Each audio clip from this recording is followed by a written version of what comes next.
बिस्मिल्लाहिर्रहमानिर्रहीम। अस्सलाम वालेकुम नाज़रीन, आप यूट्यूब चैनल देख रहे हैं। मैं इमरान खान हूँ। शाकिर एवान साहब को भी रात गए अगवा कर लिया गया। उसके बारे में पहले मेरे पास इंफॉर्मेशन नहीं थी। शाकिर एवान साहब जो हैं वो बड़े मेहनती जर्नलिस्ट हैं। मैं उनके साथ कुछ इंटरव्यूज़ भी कर चुका हूँ और बड़ी शानदार तरीके से और बड़ी ईमानदारी के साथ वो अपना काम करते हैं। जब PMLN बहुत मुश्किलात में थी और इस्टेब्लिशमेंट उनके ख़िलाफ़ होती थी तो शाकिर एवान साहब उस दौर में भी रिपोर्टिंग करते थे और वो ख़बरें भी चला देते थे जो ख़बरें कोई और नहीं चला सकता था। फिर वक्त गुजरा और PMLN ने जूते पॉलिश किए, इक़्तिदार में आ गए और इमरान खान साहब के ऊपर इस्टेब्लिशमेंट की चढ़ाई हो गई। अब शाकिर एवान साहब जो हैं वो दूसरी तरफ की कवरेज भी उसी तरह कर रहे हैं, लेकिन PMLN को ये पसंद नहीं है और इसी वजह से अब वो जिन लोगों को कल को कहते थे कि ये मुजाहिद हैं, ये ज़बरदस्त रिपोर्टिंग कर रहे हैं, इनसे बेहतर कोई सहाफ़ी हो नहीं सकता, ये सारे इकट्ठे होकर मोतीउल्लाह जान के घर पहुंच गए थे जब वो चंद घंटे के लिए अगवा हुए थे। और ना सिर्फ ये हुआ था बल्कि मोतीउल्लाह जान को जाके ये मोती भाई कहते थे ये सारे लोग, और उनकी बड़ी इज्जत करते थे उनके पॉइंट ऑफ व्यू की वजह से, क्योंकि वो सही चीज़ को सही और गलत चीज़ को गलत कह रहे थे। हालांकि मेरा कुछ चीज़ों पे मोतीउल्लाह साहब से इख्तलाफ रहा, लेकिन एक चीज़ है कि वो अपने मौक़िफ़ के ऊपर डट जाने वाला आदमी है। मोतीउल्लाह जान ने अब जब इनको एक्सपोज करना शुरू किया तो अब इनके जो इंफॉर्मेशन मिनिस्टर हैं वो उनके ऊपर एलिगेशन लगा रहे हैं और उनको सहाफ़ी मानने से इनकारी हैं। सवाल ये पैदा होता है कि क्या ये लोग खुद इंसान भी हैं कि जिस चौक में जिस जगह पे लाशें गिरी हैं वहां पे जाकर खड़े होकर इंफॉर्मेशन मिनिस्टर जो है वो लतीफ़े सुना रहा है, वहां खड़े होकर जुगते मार रहा है। और भाई अभी वहां से लाशें उठाई गई हैं थोड़ी देर पहले, वहां पे लोग जख्मी हुए हैं, बहुत सारा खून गिरा हुआ है सड़कों के ऊपर। हद हो गई। वैसे शाकिर एवान साहब जो हैं इनके घर के ऊपर रेड किया गया, रात गए 2 बजे के करीब और दीवारें फलांग कर लोग अंदर गए। नीचे वाली मंजिल पे शाकिर एवान साहब नहीं थे, नीचे सारी तलाशी ली, ऊपर वाली मंजिल पे गए और शाकिर एवान साहब को वहां से पकड़ा। उनके फैमिली मेंबर्स कह रहे हैं उन्हें शुबा है कि ऊपर उनके ऊपर टॉर्चर भी किया गया शाकिर एवान साहब के ऊपर। इन्होंने पूछा कि जनाब आपके पास कोई वारंट है, कोई अरेस्ट वारंट है, कोई सर्च वारंट है? तो इसके ऊपर उनके ऊपर टॉर्चर किया गया, फिर उनको उठाकर वहां से ले गए, क्योंकि इससे पहले भी जो है वो इनके घर वाले ऐसी चीज़ें फेस कर चुके हैं, लिहाजा वो बंदों को पहचानते भी हैं। जो लोग आए थे रेड करने के लिए उनमें कुछ पुलिस वाले थे, कुछ FIA वाले थे और कुछ नामालूम अफराद थे जो नकाबपोश थे। उन्होंने मुंह के ऊपर मास्क पहने हुए थे, जैसे बंदे आपने बाकी रेड्स के अंदर देखे, मेरे घर पे जो गए थे या वो आगा शेख आगा के घर जो गए थे, बाकी लोगों के घर जो जाते हैं वो आपको नज़र ही आ जाते हैं। तो इस तरह मुख्तलिफ किस्म के लोग गए थे और इन्होंने जाके शाकिर एवान साहब को अगवा किया और लेकर चले गए। अब FIA कह रही है उनके पास नहीं है, पुलिस कह रही है उनके पास नहीं है, हर जगह पे पता किया है और शाकिर एवान साहब को मुबैना तौर पे एजेंसियां उठाकर ले गई हैं और अभी तक उनको वापस नहीं किया जा रहा। सिर्फ ये इन्फॉर्मेशन आई है कि उनको बाद में FIA के हवाले कर दिया जाएगा और FIA के ज़रिए से वो वापस अपने घर पहुँच जाएंगे। अब शाकिर एवान और मोतीउल्लाह जान दोनों के साथ हुआ गया, मोतीउल्लाह जान पे एक अजीबोगरीब मुकदमा डाल दिया गया कि जनाब ये नशे की हालत में जा रहे थे, इन्होंने बैरियर के अंदर गाड़ी मारी, फिर पुलिस वाले थे गन छीन के उसके ऊपर तान दी, फिर जब तलाशी ली इनको काबू करके तो गाड़ी के अंदर से आइस भी मिल गई। मैंने तो मोतीउल्लाह जान को कभी सिगरेट पीते हुए भी नहीं देखा। हैरत की बात है। वैसे ऐसा भौंडा और गलीज मुकदमा दर्ज किया और अदालत ने उसके ऊपर 2 दिन का रिमांड भी दे दिया। साकिब बशीर साहब साथ मौजूद थे मोतीउल्लाह जान के जब दोनों को अगवा किया गया, फिर साकिब बशीर साहब को 5 मिनट के बाद छोड़ दिया गया, मोतीउल्लाह जान साहब को गायब कर दिया गया। फिर बाद में जब प्रेशर बहुत ज़्यादा बढ़ा, और मैं ये बताता हूँ ये प्रेशर बढ़ा है, मोतीउल्लाह जान को छोड़ना नहीं था, क्योंकि मोतीउल्लाह जान रेगुलर अदालतों में जाते हैं तो जजेस का, अदलिया का बहुत प्रेशर था, लिहाजा मोतीउल्लाह जान को मंजर आम पे लाकर उनकी FIR करनी पड़ी। तो ये प्रेशर जो है वो मैं सारे सहाफ़ियों से कहूँगा और सबसे मेरी गुजारिश है कि शाकिर एवान के लिए भी इसी तरह आवाज़ उठाएं। सारे इकट्ठे होकर लाहौर हाई कोर्ट की चीफ जस्टिस के पास जाएं, उन्हें जाकर कहें जी यहाँ पे वो कवरेज करने आते हैं, इंसानी हकूक़ की पामाली हो रही है, आप चीफ जस्टिस हैं, हमारा बंदा बरामद करवा के दें। वो जो पुलिस वाले साथ आए थे, FIA वाले आए थे, उन्हें बुलाएं, उन्हें कहें जी हमारा बंदा वापस करें। और इसी तरह जो है वो इस्लामाबाद के अंदर हमारे जो दोस्त सुप्रीम कोर्ट में या इस्लामाबाद हाई कोर्ट में जाते हैं वो भी वहाँ जाएँ और जाके जजेस से बात करें, चीफ जस्टिस ऑफ पाकिस्तान से बात करें कि जनाब हमारे सहाफ़ी अगवा हो रहे हैं, मोतीउल्लाह जान के बारे में भी बात करें और शाकिर एवान के बारे में भी बात करें। एक अनोखी मज़ाहिया किस्म की FIR जो है मोतीउल्लाह जान साहब पे दी। इन दोनों बंदों का कसूर क्या है? एक चीज़ आप अपने जहन में रखें और सबको ये बात समझनी पड़ेगी कि रियासत का या इदारों का या हुकूमत का जो इस वक्त सबसे कमज़ोर पॉइंट है, जहाँ ये बुरी तरह फंस गए हैं, वो ये है कि इन्होंने रियल बुलेट्स चला दी हैं। 26 तारीख की रात को जो कुछ भी हुआ वो इनके लिए डरावना ख्वाब बन गया। इन्हें आइडिया नहीं था कि ये मामला ऐसे एक्सपोज हो जाएंगे। मुझे एक शायर है, उनका शेर याद आ गया, इकबाल अजीम साहब उनका नाम है। उन्होंने एक दिन बड़ा ज़बरदस्त शेर कहा था, एक गज़ल है पूरी, उसके अंदर से उनका एक शेर है कि कातिल ने किस सफाई से धोई है आस्तीन, कातिल ने किस सफाई से धोई है आस्तीन, उसको खबर नहीं कि लहू बोलता भी है। तो लहू बोलता है जी, आप लाशें छुपा नहीं सकते, आप खून के निशान मिटा नहीं सकते। ये आपके पीछे आएगा। बीबीसी ने बड़ी ज़बरदस्त इसके ऊपर एक डॉक्यूमेंट्री लिखी है, लेकिन इसका इंपैक्ट बहुत गहरा आ रहा है, पूरी दुनिया के अंदर आ रहा है। आलमी सतह के ऊपर ये जो हुक्मरान है और इनके साथ जुड़े हुए लोग हैं, ये सारे फंस गए हैं और इनको जो है वो एक मुजरिम के तौर पे देखा जा रहा है, जिन्होंने निहत्ते अवाम के ऊपर अंधाधुंध फायरिंग की है। ये क्लेम किया गया कि जनाब जो मुजाहिरीन है उनके पास बहुत सारे हथियार थे, कुछ हथियार लाके सामने भी रख दिया। आपको पता है हथियार तो जब मर्जी पुलिस लाके सामने रख देती है, इनके पास पड़े रहते हैं हमेशा। तो हथियार लाके रख दिए जनाब, ये उनसे बरामद हुए। एक विजुअल ऐसा नहीं है जहां पे ये लोग हथियार लेकर आ रहे हो। पाकिस्तान तहरीक इंसाफ ने बाकायदा ये इंस्ट्रक्शन दी थी कि हथियार लेकर कोई नहीं आएगा, और कोई भी हथियार लेकर नहीं आया था, सवाई कुछ सिक्योरिटी अली अमीन गंडापुर की जो वजीर आला की है या एक दो लोगों की, उसके अलावा और किसी के पास हथियार नहीं थे। तो ये एक गलत एलिगेशन लगाया गया कि पाकिस्तान तहरीक इंसाफ के लोग हथियार लेकर आए। इस पर अल जज़ीरा ने कहा कि जी हम सारा दिन रिपोर्टिंग करते रहे, बीबीसी ने, बाकी सारों ने, आलमी मीडिया ने रिपोर्टिंग की है, लोकल मीडिया ने रिपोर्टिंग की है, कोई एक बंदे ने नहीं कहा कि ये हथियार लेकर आए। और किसी एक पुलिस वाले को या एक रेंजर्स को या किसी बंदे को अभी तक सामने नहीं लाया गया जिसको गोली लगी हो। अब अगर किसी को ला के उसको पट्टी करके डॉक्टर से झूठा मेडिकल लीगल सर्टिफिकेट जो है वो बना के और लाकर कह दें जनाब इसको गोली लगी है, तो हम कुछ कर नहीं सकते।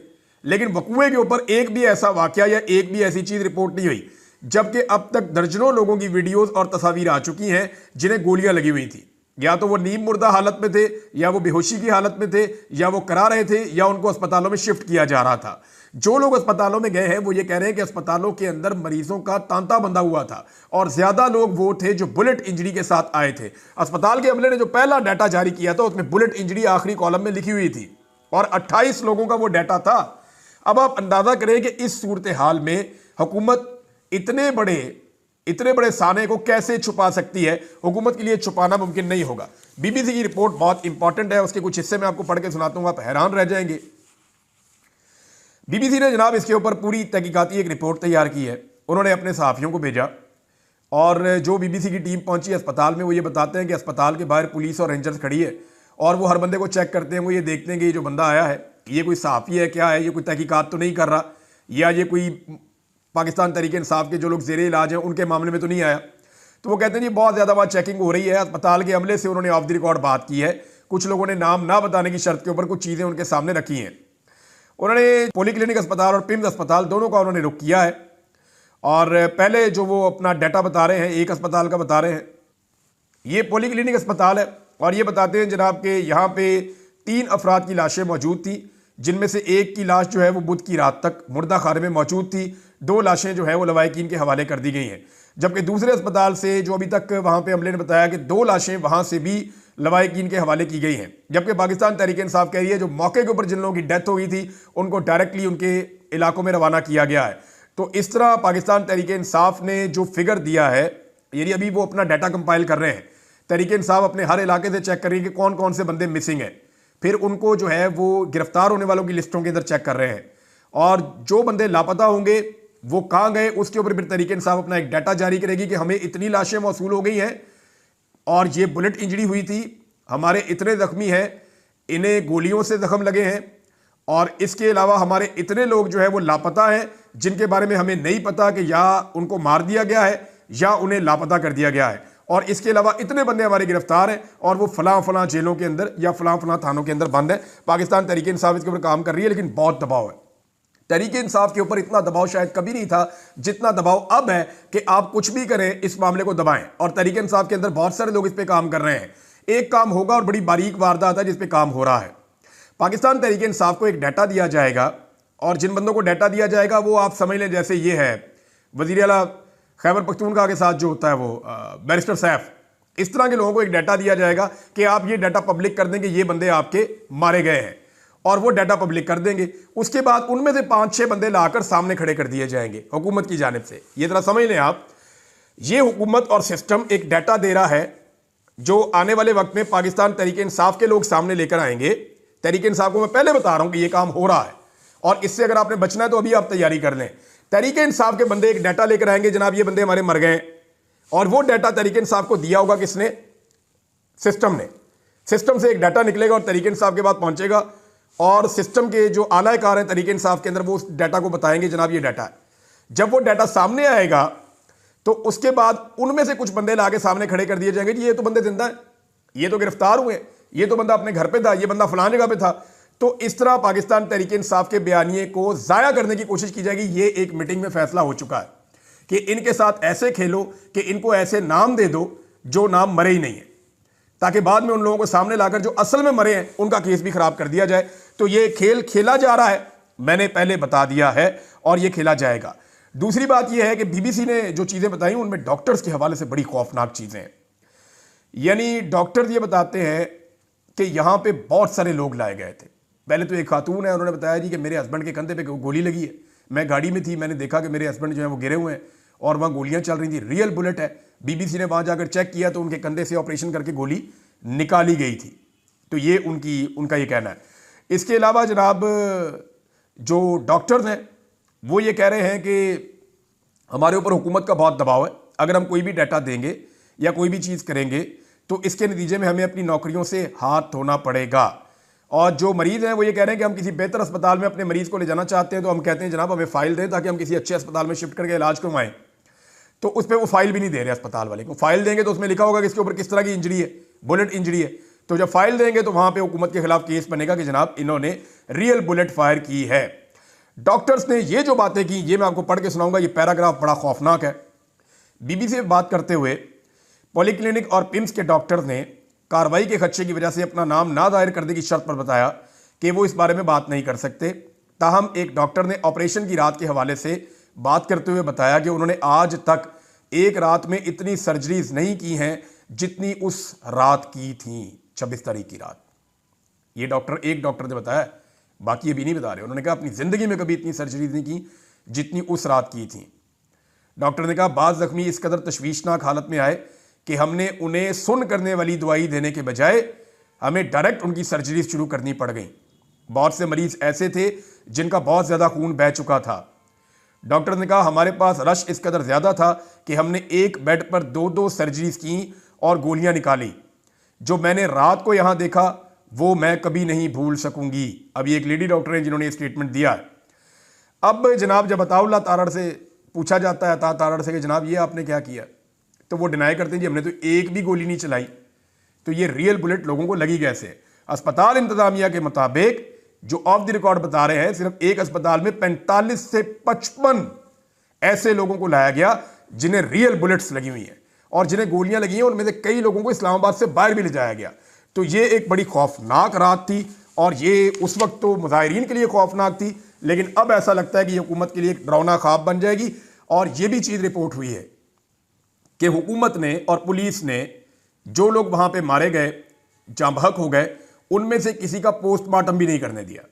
इन्होंने कहा जी पोस्टमार्टम नहीं करना, वरना पोस्टमार्टम की रिपोर्ट बनेगी तो उसकी बुनियाद के ऊपर मुकदमा दर्ज होगा कि रियल बुलेट लगी हुई है। अब इस पे अली अमीन गंडापुर ने क्या किया, हमारे पास कोई जवाब नहीं है। इस पे पाकिस्तान तहरीक इंसाफ की क़यादत ने क्या किया, हमारे पास कोई जवाब नहीं है। ये जिन लोगों को गोलियां लगी थी इनके पोस्टमार्टम खैबर पख्तूनख्वा में भी हो सकते थे कि जनाब एक लाश लाई गई है, ये इसका पोस्टमार्टम किया गया है, जनाब इसके ऊपर इतनी गोलियां लगी थी, कुछ तो आप अपने पास रिकॉर्ड रख लेते। लेकिन पाकिस्तान तहरीक इंसाफ अभी तक संजीदा होकर डाटा कलेक्ट नहीं कर रही, और पाकिस्तान के मीडिया को बहुत सख्ती से अहकाम दिए गए हैं कि कुछ भी हो जाए उस रात का तस्करा नहीं करना। इमरान खान का जितना मर्जी आप नाम लें, उनके नाम पर से तकरीबन पाबंदी हट गई है कि जितना मर्जी आप उसका नाम लें, रोला डालें, आप पॉलिटिक्स के ऊपर बात करें, आप पाकिस्तान तहरीक इंसाफ के अंदर इख्तलाफात के ऊपर आप बात करें, आप लाशों का मजाक उड़ाएं, उस वकूए का मजाक उड़ाएं, कुछ करें, लेकिन उस रात को जो जुल्म हुआ है, जो जबर हुआ है, उसके बारे में कोई बात नहीं करेगा। है ना फिरौनियत आपको? यानी मैं इसको अब कहां मिसाल दूं, यानी किसके साथ इसको लाके जोड़ूं मैं? आज के जदीद दौर में सरेआम गोली चलती है, लोगों को मारी जाती हैं, लोग अस्पतालों में पहुंचते हैं, सुराखों वाले जख्म मैंने देखे हैं वीडियोस के अंदर, उनको पोस्ट नहीं कर सकते, वो इतने खौफनाक किस्म के हैं। जब वो सारी चीजें नजर आ रही हैं, बेशुमार लोग अस्पताल में बेड्स के ऊपर पड़े हुए हैं, जब सब कुछ नजर आ रहा है फिर भी मीडिया बोल नहीं पा रहा, तो इसका मतलब आप समझ जाएं कि ये कितना बड़ा इशू है इस वक्त इस निज़ाम के लिए। नाज़रीन, जो लोग वापस जा रहे थे उनमें से कुछ लोगों को गिरफ्तार किया गया है और पता चला है कि बलूचिस्तान से ताल्लुक रखने वाली क़यादत और कुछ पंजाब के लोग जो हैं, इवन खैबर पख्तूनख्वा के भी, उनको अगवा कर लिया गया है। ना वो किसी ना उनकी लाश मिली है, ना वो किसी पुलिस स्टेशन में है, ना उन्हें जेल भेजा गया है और ना ही उनके ऊपर कोई और, ना वो जख्मी हुए, ना वो अपने इलाकों में पहुंचे हैं। तो बाकायदा कंफर्म किया जा रहा है कि कुछ लोगों को अगवा करके साइड पे किया गया है। मुमकिन है कि 9 मई तर्ज का कोई और मामला बनाया जाए और ये किया जाए कि जनाब इनके बयानात की रोशनी में इमरान खान साहब को किसी तरह फांसा जाए। नाज़रीन, ये वाला हफ्ता जो है वो पाकिस्तान तहरीक इंसाफ के लिए बहुत इंपॉर्टेंट है और उसकी कुछ वजूहात हैं। एक तो सलमान अकरम राजा साहब ने इस्तीफ़ा दे दिया है सेक्रेटरी जनरल की सीट से। हालांकि ये इस्तीफ़ा देने का टाइम नहीं है, जिम्मेदारी लेने का टाइम है। सलमान अकरम राजा साहब क्योंकि नाकाम रहे, लाहौर से जुलूस को लीड करने में, उन्होंने वहाँ से लोगों को लेकर आना था, लेकिन उन्होंने साफ कहा जनाब 10, 20, 25, 30 बंदों से ज़्यादा इकट्ठे नहीं हो पा रहे थे और जैसे ही बंदे निकलते थे वैसे ही अटैक हो जाता था। हर तरफ कर्फ्यू का समा था और रुकावटें इतनी ज़्यादा लगाई गई थी कि किसी सूरत भी हम इस काबिल नहीं थे कि हम पहुँच जाते इस्लामाबाद तक। तो सलमान अकरम राजा साहब ने लगभग अपनी रिस्पॉन्सिबिलिटी ली है और जिम्मेदारी लेते हुए उन्होंने इस्तीफ़ा दिया है, लेकिन उन्होंने कहा हम आगे बढ़ेंगे अपने गुस्से और अज़म के साथ, हम हर कानूनी रास्ता अपनाएंगे, हम एक पुरअमन सियासी जमात हैं, हम एक जत्था हरगिज़ नहीं है। ये सलमान अकरम राजा साहब ने कहा है। लेकिन सलमान अकरम राजा साहब को इतनी वो करने की ज़रूरत क्या है? यानी सलमान अकरम राजा साहब बेहतरीन काम कर रहे हैं और उन्होंने सच बोला है कि इस वजह से हम नहीं निकल पाए। असल में तो वो लोग हैं जो फोटो सेशंस कर रहे थे। असल में तो हमाद अजहर से पूछना चाहिए ना कि आप पंजाब के सदर हैं, बताएं जी आप कितने बंदे लेकर आए। पंजाब के सदर की रिस्पॉन्सिबिलिटी थी ना कि उन्होंने लेकर आने थे बंदे इस्लामाबाद में। खुद वो कश्तियों के ऊपर ट्रेवल कर रहे थे, कभी पैदल ट्रेवल कर रहे थे, बेचारे रास्ता ढूंढ रहे थे। ऐसा नहीं है कि उन्होंने कुछ नहीं किया। लेकिन अगर पंजाब लगातार फेलियर का शिकार हो रहा है, अभी मेरी कुछ लोगों से बात हो रही थी, उन्होंने कहा जी फैसलाबाद के सवाए 2 MNAs के कोई भी नहीं निकला। कुछ MNAs आए, उन्होंने एक हुजूम के साथ खड़े होकर फोटो सेशन किया और उसके बाद वो गायब हो गए, वो मिले ही नहीं। नसार जट साहब निकले हैं और ये तलागंग तक तो देखे गए हैं और तलागंग के बाद तक जो है वो इस्लामाबाद तो नहीं पहुंच पाए, डी चौक में तो नहीं आ पाए। लेकिन हामिद रजा साहब भी जो हैं वो इस्लामाबाद की तरफ बहुत ज़्यादा जोर लगा के कोशिश करते जाने की, बड़ा लंबा रास्ता उन्होंने इख्तियार किया हुआ था। अब हामिद रजा साहब ने भी इस्तीफ़ा दे दिया कोर कमेटी से भी और पॉलिटिकल कमेटी से भी, और वो ये कह रहे हैं मैं इमरान खान साहब को मिलकर सारी सूरत हाल बताऊंगा कि पंजाब के अंदर जो है वो किसी किस्म का कोई एक्टिविटी हो ही नहीं रही। तो पाकिस्तान तहरीक इंसाफ की जो पंजाब की क़यादत है वो पूरी तरह नाकाम हुई है और इसी पंजाब की क़यादत ने सलमान अकरम राजा साहब को दीवार के साथ लगाया, जिसकी वजह से उन्होंने इस्तीफ़ा दिया है। हालांकि इस्तीफ़ा दूसरे लोगों को देना चाहिए था।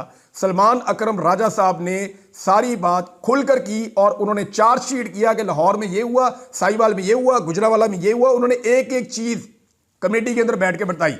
तो जब उन्होंने बताई तो फिर उनके ऊपर अटैक कर दिया। पुराने जितने घाघ लोग बैठे हुए हैं पाकिस्तान तहरीक इंसाफ में अपनी ग्रुपिंग बना के, उन्होंने सलमान अकरम राजा साहब पे अटैक किया। और फवाद चौधरी साहब को सलमान अकरम राजा साहब पे क्यों गुस्सा है? देखिए फवाद चौधरी साहब का मैं आपको एक चीज़ कंफर्म कर देता हूँ कि चौधरी साहब ना बड़े यारबाश आदमी हैं। हमाद अजहर और फवाद चौधरी ऐसे है, हमाद अजहर को तकलीफ होती है तो फवाद चौधरी को तकलीफ होती है, फवाद चौधरी को तकलीफ होती है तो हमाद अजहर को तकलीफ होती है। ये दोनों आप ये समझ लें ये यक जान दो कालब है। तो हमाद अजहर के ऊपर सारा मलबा गिरता है पंजाब का, उनके बारे में कोई कुछ बात नहीं करता, लेकिन सलमान अकरम राजा साहब के ऊपर सारे अटैक कर देते हैं। जरा इस चीज के ऊपर भी गौर करें, बंदे को इंसाफ वाली बात करनी चाहिए। अब ये लाशें कहां गई और कितने लोग शहीद हुए, कितने लोग लापता हैं, पाकिस्तान तहरीक इंसाफ को इसके ऊपर बाकायदा इंक्वायरी करके सही डाटा देने के बाद सोग का ऐलान करना चाहिए। यह बहुत बड़ा सानिया है। अब तक के लिए इतना ही, अपना ख्याल रखिएगा, अपने इस चैनल का भी। अल्लाह हाफिज़।